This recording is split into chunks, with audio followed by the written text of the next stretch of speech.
Welcome to Bala cars. இப்போ நீங்கள் பார்க்க போகிற கார் பார்த்தீங்கன்னா டொயோட்டாவில் ஃபார்ச்சுனர் அப்படிங்கிற கார் தான் பார்க்க போகிறோம். வாங்க வீடியோக்குள்ளே போகலாம்.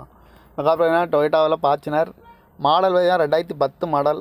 இதோட வேரியன்ட் பார்த்தீங்கன்னா 4x4 3.0 அப்படின்ட்டு இருக்காங்க. ஓனர் பார்த்தீங்கன்னா ஒரு ஓனர் இருக்காங்க. இது ஒரு டீசல் வண்டி தான். கிலோமீட்டர் பார்த்தீங்கன்னா 2,60,000 கிலோமீட்டர் ரன்னிங் ஆயிருக்கு. கம்பெனி சர்வீஸ் ரெக்கார்டோட வண்டி இருக்காங்க. இதுக்கு இன்சூரன்ஸ் பார்த்தீங்கன்னா 30/9/2025 வரைக்கும் இன்சூரன்ஸ் எடுத்து வச்சுருக்காங்க. எஃப்சி பார்த்தீங்கன்னா 12/7/2025 வரைக்கும் எஃப்சி இருக்குது. காரோட ப்ரைஸ் என்ன சொல்கிறாங்கன்னா 9,50,000 சொல்கிறாங்க. ரேட்டு குறைக்கணும்னு சொல்லியிருக்காங்க. குறைச்சி பேசி இந்த காரை பைப்பிங் செஞ்சுருக்காங்க. ஏசி வந்துடும், power steering, power window, ABS வந்துடும், air bag, double air bag வந்துடும், அழகு வீடு, டச் ஸ்க்ரீன் வந்துடும், ரிவர்ஸ் கேமரா இருக்குது, ரிமோட் லாக் வந்துடும். சீட் கவர்லாம் பார்த்தீங்கன்னா நீ கவர் தான் போட்டிருக்கு.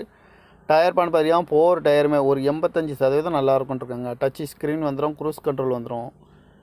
கார் பார்க்கணும் இடம் தான் தர்சங்கார்ஸ் ஈரோடு அப்படிங்கிற இடத்துல தான் அந்த கார் பார்க்க முடியும். TN04AE 9590 அப்படிங்கிற நம்பரில் தான் அந்த கார் இருக்குன்னு இருக்காங்க. இந்த காரோட ப்ரைஸ் என்ன சொல்கிறாங்கன்னா 9,50,000 சொல்கிறாங்க. ரேட்டு குறைக்க முடிஞ்சிருக்காங்க. குறைச்சி